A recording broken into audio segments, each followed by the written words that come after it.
ഈ ഊഹാപോഹം കേട്ടപ്പോൾ അദാനിയുടെ പ്രധാനപ്പെട്ട ഉദ്യോഗസ്ഥരോട് ചോദിച്ചിരുന്നു, ഇങ്ങനെ ചില ഊഹാപോഹങ്ങൾ ഞങ്ങൾ കേൾക്കുന്നുണ്ട്, നിങ്ങൾ MSC ആയിട്ട് ഒരു കരാറിലേക്ക് പോകുന്നു, ഞങ്ങളുടെ അനുമതിയില്ലാതെ, കേരള ഗവൺമെന്റിന്റെ അനുമതിയില്ലാതെ അത്തരമൊരു പരിപാടിയിലേക്ക് പോകുന്നത് നിയമവിരുദ്ധമായിരിക്കും കേട്ടോ എന്ന് ഇതിന്റെ ചുമതലക്കാര് ചോദിച്ചതാണ്. എന്നിട്ടും കേരളത്തിന്റെ മുഖ്യമന്ത്രിയായ VD സതീശൻ ഇത് അറിഞ്ഞില്ല, അതും തുറമുഖ വകുപ്പ് മന്ത്രി അറിഞ്ഞില്ല എന്ന് പറയുമ്പോൾ അത് വിശ്വസിക്കാൻ കഴിയും? ഇനി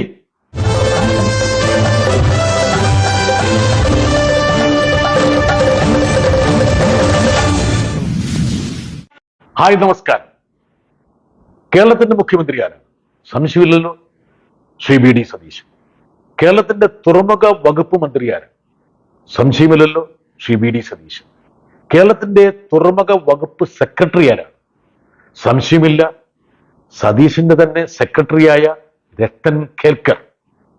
എന്നിട്ടും നമ്മുടെ സതീശൻ അദാനി വിഴിഞ്ഞം തുറമുഖത്തിന്റെ ഓഹരിയിൽ 49% വലിയ കൂറ്റൻ ഷിപ്പിംഗ് കമ്പനിയായ MSCക്ക് കൈമാറി 13,220 കോടി രൂപ സമ്പാദിക്കുന്ന കാര്യം സതീശൻ അറിഞ്ഞില്ല.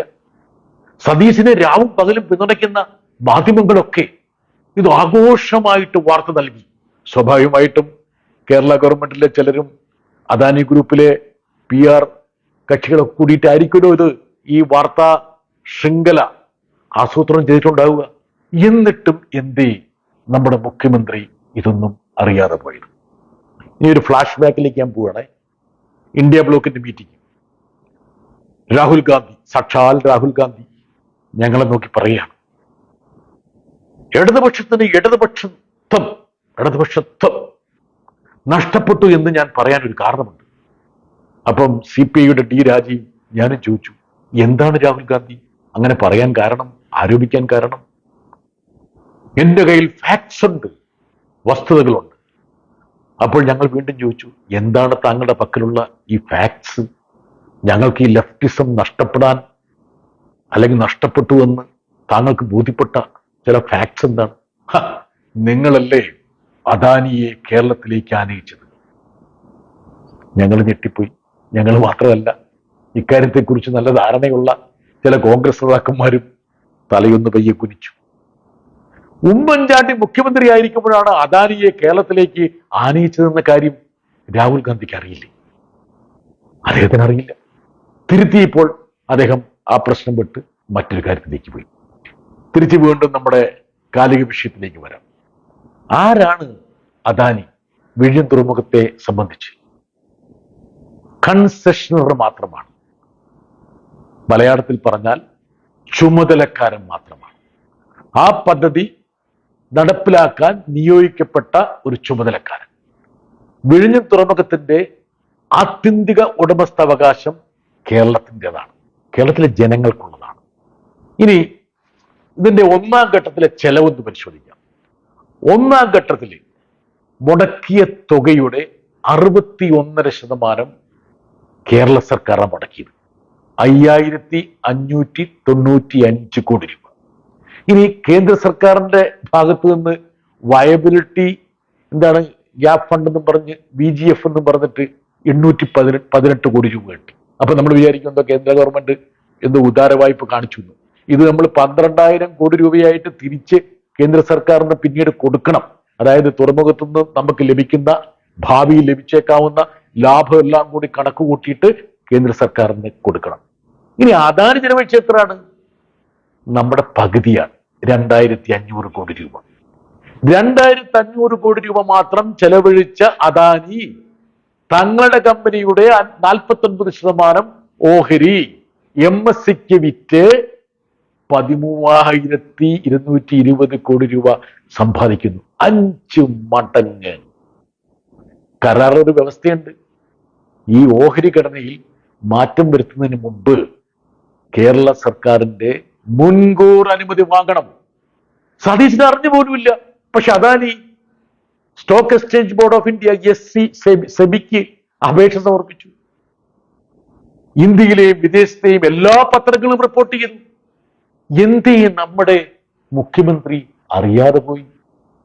രാഹുൽ ഗാന്ധി, ഞങ്ങളുടെ ലെഫ്റ്റിസം ചോർന്നുപോയി എന്ന് നിങ്ങൾ ആരോപിച്ച ഒരു കാര്യത്തിൽ നിങ്ങളുടെ മുഖ്യമന്ത്രിക്ക് കേവലപരമായിട്ടുള്ള അറിവ് പോലും ഇല്ല എന്ന് വന്നാൽ എന്തായിരിക്കും ഒരു ഭരണ സംവിധാനത്തിന്റെ ഒരവസ്ഥ? ഇതല്ലേ കേരളത്തിൽ സംഭവിച്ചുകൊണ്ടിരിക്കുന്നത്. ഇനി വി ഡി സതീശൻ പറഞ്ഞത് എങ്ങനെ വിശ്വസിക്കാൻ പറ്റുമോ? കേരളത്തിന്റെ മുഖ്യമന്ത്രിയായി ചുമതല ഏൽക്കുന്നതിന് മുമ്പ് അദ്ദേഹം ധൃതി പിടിച്ച് ഒരു പ്രത്യേക വിമാനത്തിൽ, ചാർട്ടേഡ് വിമാനത്തിൽ മംഗലാപുരത്തിലേക്ക് പോയില്ലേ? കോൺഗ്രസിനെ പിന്തുണയ്ക്കുന്ന മാധ്യമങ്ങൾ പോലും പറഞ്ഞില്ലേ അദാനി ഗ്രൂപ്പാണ് ആ പ്രത്യേക വിമാനം ഏർപ്പെടുത്തിയത്, അതിന്റെ പണം കൊടുത്തത്. അദാനി ഗ്രൂപ്പുമായിട്ടുള്ള ചർച്ചയ്ക്ക് വേണ്ടിയാണ് അദ്ദേഹം പോയത്. അതുകൊണ്ടാണോ വി ഡി സതീശൻ താങ്കൾ തുറമുഖ വകുപ്പ് സ്വന്തം പക്കൽ വെച്ചത്? മുൻ സർക്കാരിന്റെ കാലത്ത് അത് സഖ്യകക്ഷിയിലെ ഒരു മന്ത്രിക്കായിരുന്നു അതിന്റെ ചുമതല. എന്തേ മുഖ്യമന്ത്രി ആ വകുപ്പ് കയ്യിൽ വെക്കാൻ കാരണം? വകുപ്പ് കയ്യിൽ വെച്ചിട്ടും ഈ അദാനി ഇതുപോലുള്ള വലിയ ഒരു വ്യാപാരത്തിൽ ഏർപ്പെട്ട കാര്യം എന്തേ അദ്ദേഹം അറിയാതെ പോയി? ഞാൻ മനസ്സിലാക്കിയതാണ്, എത്രയോ കാലം മുമ്പ് തന്നെ അദാനി ഇക്കാര്യത്തിൽ ചില കരുനീക്കങ്ങൾ ആരംഭിച്ചിരുന്നു. ഈ വിഴിഞ്ഞം തുറമുഖത്തിന്റെ കേരള ഗവൺമെന്റിനെ പ്രദാനം ചെയ്യുന്ന ഉദ്യോഗസ്ഥർ ഈ ഊഹാപോഹം കേട്ടപ്പോൾ അദാനിയുടെ പ്രധാനപ്പെട്ട ഉദ്യോഗസ്ഥരോട് ചോദിച്ചിരുന്നു, ഇങ്ങനെ ചില ഊഹാപോഹങ്ങൾ ഞങ്ങൾ കേൾക്കുന്നുണ്ട്, നിങ്ങൾ MSc ആയിട്ട് ഒരു കരാറിലേക്ക് പോകുന്നു, ഞങ്ങളുടെ അനുമതിയില്ലാതെ, കേരള ഗവൺമെന്റിന്റെ അനുമതിയില്ലാതെ അത്തരമൊരു പരിപാടിയിലേക്ക് പോകുന്നത് നിയമവിരുദ്ധമായിരിക്കും കേട്ടോ എന്ന് ഇതിന്റെ ചുമതലക്കാര് ചോദിച്ചതാണ്.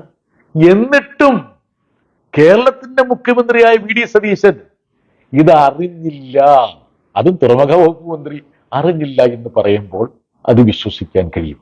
ഇനി ഈ ഒരു ഇടപാടിന്റെ മറ്റ് വശങ്ങൾ സ്വാഭാവികമായിട്ടും വരും ദിവസങ്ങളിൽ വിലയിരുത്തപ്പെടേണ്ടതാണ്. ഒരു കാര്യം വ്യക്തമാണ്, വിഴിഞ്ഞം എന്നുള്ളത് നമ്മുടെ ഏറ്റവും പ്രധാനപ്പെട്ട ആസ്തികളിൽ ഒന്നാണ്. അത് ഏതെങ്കിലും ഒരു പ്രത്യേക ഗ്രൂപ്പിനെ അടിയറ വെക്കാനുള്ളതല്ല. അത് കേരളത്തിന്റെ സമഗ്ര വികസനത്തിന് വേണ്ടി ഒരു കുത്തകയെ സൃഷ്ടിക്കുന്നതിന് പകരം എല്ലാ കമ്പനികളുടെയും വരവിന് വേണ്ടി, നിക്ഷേപത്തിന് വേണ്ടിയിട്ടും വഴിയൊരുക്കേണ്ട കാര്യമാണ്. അതിന്റെ വിശദാംശങ്ങൾ വരും ദിവസങ്ങളിൽ നമുക്ക് പറയാം, അല്ലെങ്കിൽ അതിനെക്കുറിച്ച് നമുക്ക് ചർച്ച ചെയ്യാം.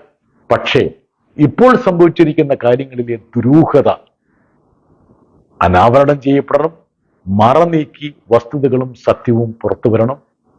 ഒപ്പം തന്നെ ഇന്ത്യ ബ്ലോക്കിൽ അദാനിയെക്കുറിച്ച് പരാമർശിച്ച രാഹുൽ ഗാന്ധിയും കോൺഗ്രസ് ഹൈക്കമാൻഡും തങ്ങളുടെ അഭിപ്രായം ഇക്കാര്യത്തിൽ എന്താണ് എന്ന് പറയാനും ഞാൻ കാത്തിരിക്കുന്നു.